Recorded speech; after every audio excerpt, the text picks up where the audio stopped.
Thursday edition with My Jewish Learning. I am Rachel Scheinerman. I edit My Jewish Learning and the Daily Dose of Talmud. And we are joined this morning by Rabbi Asher Lopatin to steer us around quite a week in Bava Metzia. You are right, Rachel. Absolutely. Okay, should we get started? I think so. I will keep admitting people, but there's no one stacked up in the waiting room right now. Great. Okay, so we're going back to Nun Zayin Amud 57a. So actually, this week starts out very technical. Even before from the Mishnah on 56a talks about ona'ah. Rabbi Saul Berman sort of maybe ona'ah is like exploitation, exploiting an advantage you have over someone else. And so this is a pasuk for you're not allowed lo tonu ishad amitu. You're not allowed to do this. It's a Torah violation. And we definitely have two categories. All right, Rabbi Lopatin, you froze for a minute. Can you give us the verse again and give us the English designation for it as well? Yeah. Lo tonu ishad amito. Sorry, I froze. So the definition, Rabbi Saul Berman talks about exploitation, taking advantage of something you have over someone else, of a certain strength you have over someone else. We all have certain strengths over other people, but to take advantage of it unfairly is ona'ah. And there are two types of ona'ah, at least. There is definitely ona'at mamon. We're introduced to the idea of money, exploiting your monetary advantage, or ability to extract money unfairly. And the other one we'll get to, ona'at devarim, using words to put someone down, again, by an advantage that we have, exploiting some kind of weakness in the other person that's really wrong. And in some ways, in today's world, I guess that's, sometimes that's the name of the game, to find the person's weakness and to take them on through that. But doing that unfairly, doing that improperly is a no-no, is an avera. So we talk about things that are not subject to ona'ah. One of those things is hektish, things having to do with the temple. And we kind of get into on 57a, sort of the idea of valuing things that, something that might be worth a lot of money, but it gets sold for a lot less, or vice versa, not worth a lot, but sold for a lot more. But what I find interesting on 57a is the ability of the Kohanim, even though the Torah talks about that the value of something you donate to the temple, to Hekdesh, has to be carefully, the erkecha has to be valued, but the priest that values it has a lot of leeway. Rashi says, Kol damim sheyarchu mashmalei, whatever value they want to give. So there's this law of sort of improper values doesn't apply, and ona'ah does not apply to when you're giving something to the temple. Im zol, im yoker, ona'ah ein lahem. So they have a lot of flexibility. But so we continue with this on 57b, a lot of idea of the price going up, the price going down, even issues of rebate. And again, kodshim, when it comes to things dedicated to the temple, it doesn't apply. Now, what I find interesting on 57b is what kind of things are you liable for stealing? What kind of things are you liable? Do you have to take an oath if it's missing? If you were watching something and then it gets stolen or something, you have to take an oath. And we use a tool, a classic tool. This is a week of classics, my friends. This is one of the classes, klal, ufrat, uchlal. You have a general rule. So when it talks about taking an oath for things that might be that you say, someone took it from me, I was watching your object, someone took it away from me, someone stole it, I'm not responsible for it, I didn't steal it. So you have to take an oath, and it's under certain circumstances. So the verse says, al kol dvar pesha, anything that you might have violated, that you could have stolen. That's the klal, that's the general rule. The verse is giving you a general rule, everything. Then it says, al shor al chamor. Then it says, prat, gives you details, either it's a bull or a donkey. So the same verse, it says anything, but I'm talking about a bull and a donkey. And then klal again, then it goes back to give a general rule, al kol avedah, anything that might have been lost. So that's a klal. So we actually, if you wake up early in the morning before your prayers, there's a whole section. Rabbi Yishmael says that there are 13 different ways of learning from verses. And one of the ways is klal, ufrat, uklal. General, term, specifics, and back to the general. And what do we learn? We learned that iatadan ela ke'ein haprat.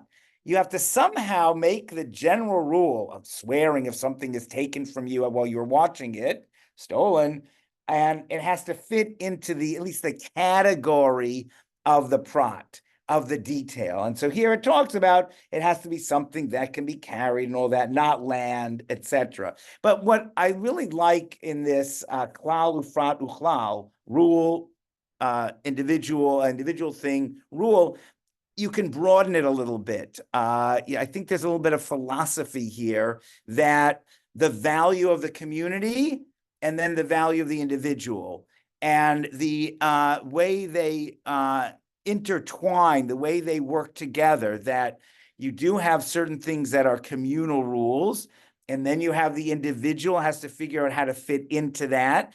And the individual is not obliterated by the general rule. Actually, the individual has an impact on the general rule. So I think it's a beautiful metaphor for the Jewish community, and maybe for any community that has to take account of the individual and the general. Now, by the time we get to the bottom of 57b, and we talk about, so remember Daniel Boone? I don't know if you remember Daniel Boone, if you're American,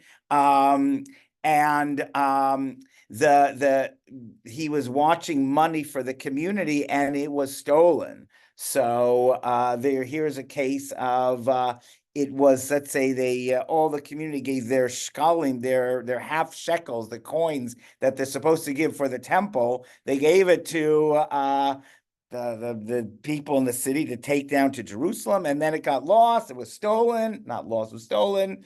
So the 58a deals with who they have to swear to, who they have to deal it to. Let's say you retrieve that money and you've already had new money. It all goes to the temple. You don't get credit for next year. You can't say, take the money we gave you and the money we just found that we got from the thieves or whatever, we're going to use that for next year's donation. No, it all goes in this year's donation. And 58b talks about can you take advantage of someone? Af hamocher sefer Torah ein la. When you sell a sefer Torah, a Torah scroll, we don't apply this law of overpricing, of taking advantage. If you're a sofer, if you're someone who writes Sifrei Torah and a scribe, then you might like this halacha.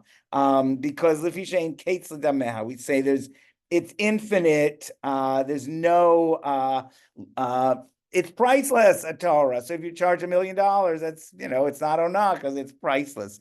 The last chapter in the book of Proverbs, Eshet chayil miyimtza, a woman of valor, rachok mipnini michra. We say a woman of valor, far from the price of jewels is her value, or the value of jewels is her price. So that, according to some traditions, is referring to Torah. Torah is so valuable, more valuable than anything. So there we go. We got the Torahs. Don't worry about these things. And then we get to, this is on Nun Chet Amud Bet. We get to some amazing Agadata.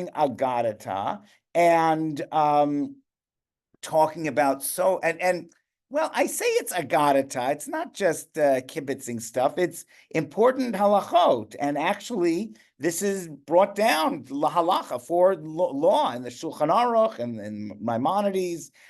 So, for instance, and that now we deal with Ona Kashem, the Mishnah on 58b says Kashem Shona b'mekach umemkar kachona bidvarim. Just like there is exploitation and unfair practices with money, but likewise there is with things. Now, one example is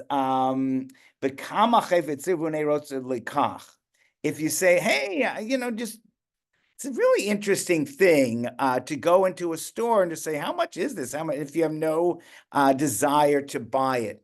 It might be a little different in today's economy because, stores want to just encourage people, come in. I don't care. Even if you're not going to buy, come into the store. But this is sort of all things being equal. But also, im haya bal tshuva, if a person is newly religious, as we're all in some ways balei tshuva, but someone who had a non-observant life or whatever, very different, never say Zechor Masech HaRishonim. Don't say, oh, remember the way you used to be, a heretic or whatever. And likewise, if someone has converted, it's not right to talk about their past unless they're interested in talking about their past. So that is, and then the rest of the page talks about all those beautiful things, and really, don't say.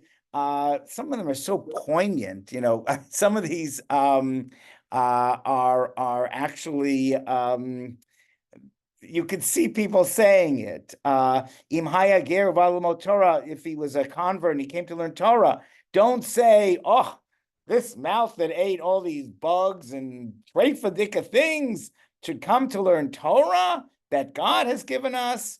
No, don't say that. And so we want to welcome everyone. Like a beautiful saying also here, which sometimes happens, im hayusurim ba'in alav, if someone has bad things that happen to him, do not say, oh, you must be, you must have sinned. No, that's in the book of Eo, his friends, friends like that who come to comfort and say, well, Job, you've suffered so much. So obviously you have done some sin, and God rebukes them and says, no, both Job does, but God also says that's not correct. So we get a lot of really good nice, really good, juicy laws that talk about how to be menschlich. To some extent, the laws of Onat Dvarim, well, both in sales and also in words, is just to be a mensch, being a good guy. And we talk about Shlosha, everyone leaves hell. Like, you do something bad, the tradition believes in reward and punishment. And so, things will happen, but everyone gets out of the world, the nether world, whatever, the death world, the Ganem, but except for someone who commits adultery. Okay, I'm sure there's a way about that, but actually that's not where the halachic note is.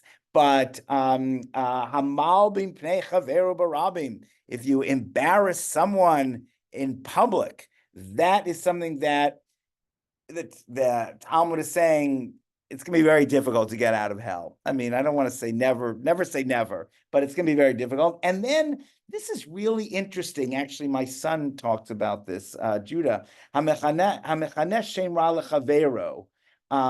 If you sort of give a bad nickname to your chaver, to your friend, and it sticks and people use it and all that. And so he's not white from embarrassment, or she's not white from embarrassment, but it's embarrassing. And that's one of those things that's really bad. My son Judah says this is the importance of using the correct pronoun for people. If someone wants to be called they or z or he or she, and you're supposed to use the pronoun that they want. And if you're not using the pronoun that they want, it might be this avera. There might, you might like calling someone Joey or something, or Shmooey or Gooby or Doobie or whatever it is, that a nickname. But if that might be what you think they are really cute being called, but it depends on the person, how the person wants to be called by their proper name. And again, more for my son Judah, who I think it's a good point, by their proper pronoun. So, okay, then yes, we start talking about embarrassing, and we talk about David and Bathsheba on 59a, and that David, when he was learning with them, they were trying to embarrass King David, that he sort of committed adultery, though, the rabbis find a way of getting him out. He committed safek adultery, potential adultery, because he didn't know whether she would be, Bathsheba would be retroactively divorced from her husband when he was sleeping with her. So, but in any case, not to embarrass him. And then we have the great story of Yehuda and Tamar. And that's when Yehuda thinks Tamar committed, I don't know, it wasn't adultery, but sinned or whatever, committed improper relations, because she didn't, he never intended to give Tamar to his son to marry, but she was kind of waiting for him. But Tamar, when Judah was going to burn her, not my Judah, but the ancient Judah in Tanakh, was going to burn her, she didn't want to embarrass Judah and say, I slept with you. Everybody, that's the guy I slept with. The guy wants to burn me. She said, here is, the staff, and here are the things that the person I slept with gave me. And so she didn't want to embarrass him. Yehuda was, it's not common, but he was courageous and said, okay, that was me. I made the sin or whatever. So he admitted it, but she did not want to put him on the spot.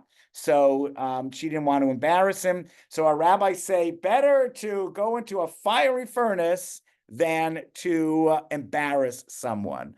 Now, there are times I do want to say that just like we don't kill people, but when someone is liable for the death penalty and they get the capital punishment, at least in theory, the idea is that we didn't kill them, they brought it on themselves. So there is sometimes, I think we have to, with this embarrassment thing, like sometimes people really embarrass themselves, like they're doing something that's embarrassing and we're just maybe pointing it out. So it's not as ironclad as it might be. But then ding, ding, ding, Nun Tet on the bottom of Nun Tet Amud Aleph, one of the most famous Gemaras, and then Nun Tet Amud Bet, the Tanur Shel Achnai, this very technical thing of an oven that's made between chuli and different parts, and there's sand between the different parts. And so does it mekabel tuma, does it get impurity, or is it not? Does it not?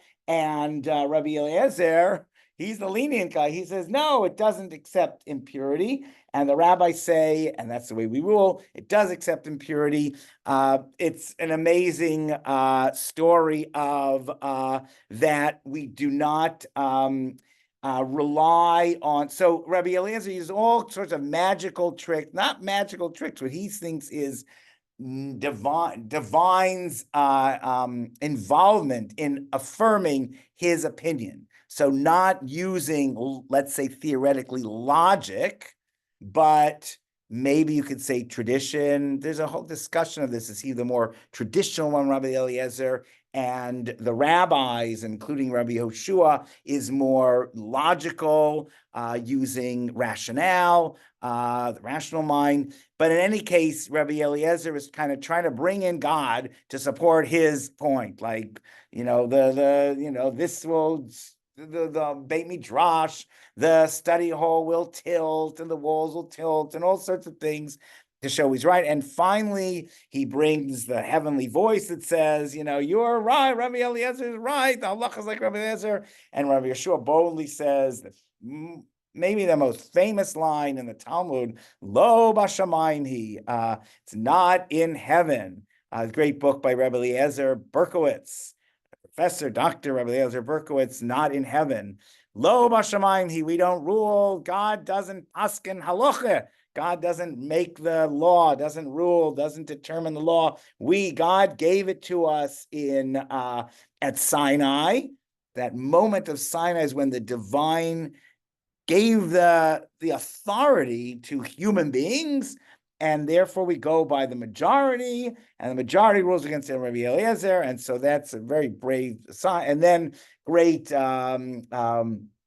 little piece that Rabbi Natan met Eliyahu, and Elijah, was up there in heaven, and he sees what God's doing, and he says, what was God doing when we basically ruled against God?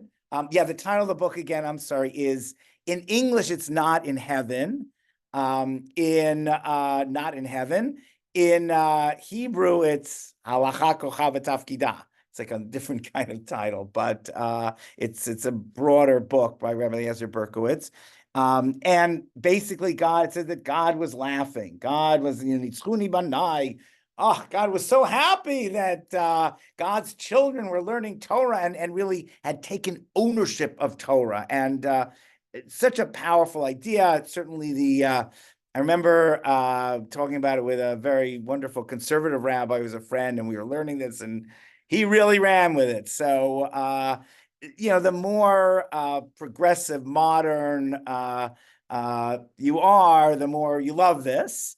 And I mean, everyone has to deal with it. It's in the Talmud, but some say, well, it was a bat kol, it wasn't really God. It was just sort of a voice from heaven. We don't rule like the voice from heaven. But, basically the idea is that God gave us the law. We're supposed to work on it. But Rabbi David Hartman says the more important, this is great, it's exciting, it's, we can really understand halacha and law, and the human being determines what the law is.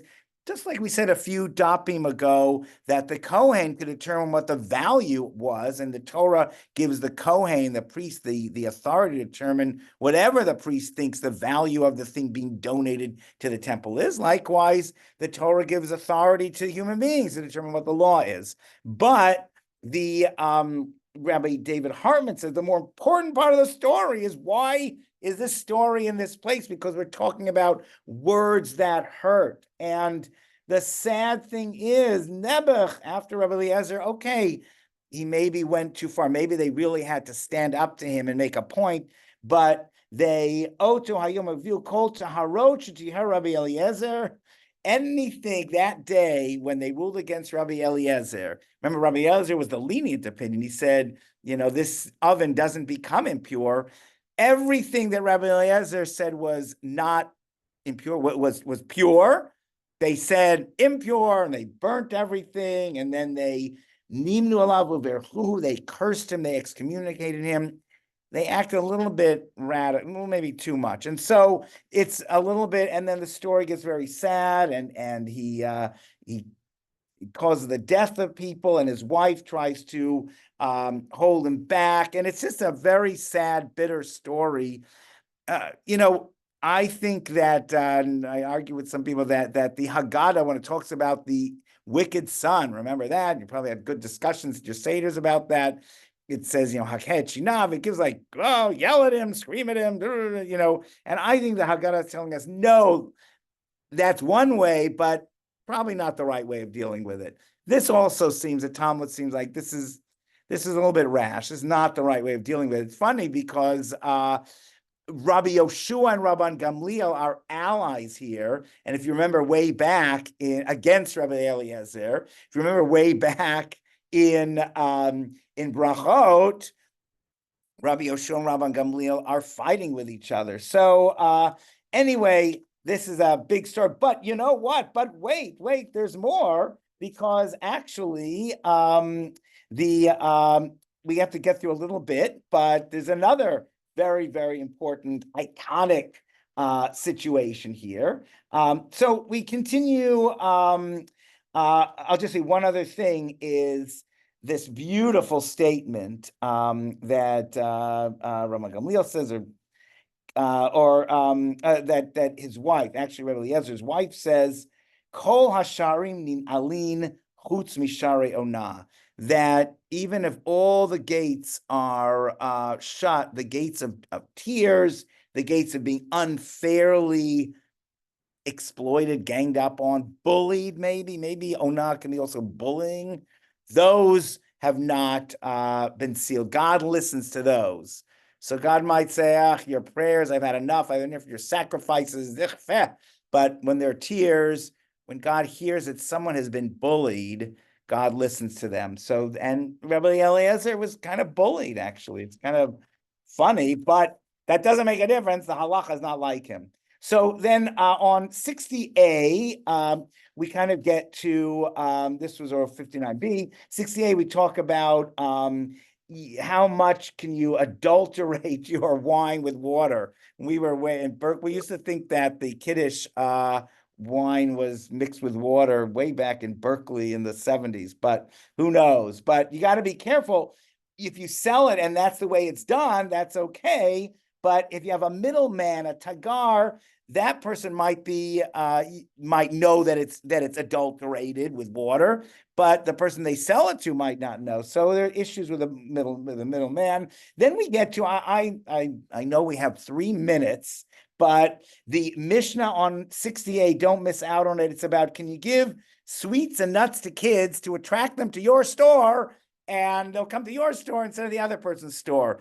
So one opinion says, Rabbi Yehuda says no. Chachamim said, that's good business practice. That's great. Do it. Just like, so if your shul has a better kiddush than the other shul and they come to you, good for you. That's Chachamim. But, so what's free market competition that's fair and what's not fair? And then, so 60 Samach Amud Bet talks about but it might not be fair being like a used car dealer, nothing against used car dealer, to make the product look shinier than it really should. So what's not right? What is cheating, what's not? 61A, we talk about also, it's a whole thing, what we can learn from the verse itself, what we learn from another technique of the 13 that there's, remember, klal ufrad klal, the general rule, the individual part, the general rule.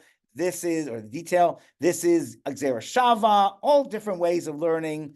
But on 61B, different ways of cheating, tzitzis, like, the blue and the tzitzis. So make sure they make it out of the snail and the murex, and not out of a dye that's made from plant-based dye. That is not the right one. And people used to do this. Archaeologists have found where they faked the blue dye with so that was wrong. And God, 61B says, God knows. 62A, we're in the wilderness, in the desert, and all I have is a gallon of water. And should I share it with my partner and then we'll both die? Or should I drink it myself?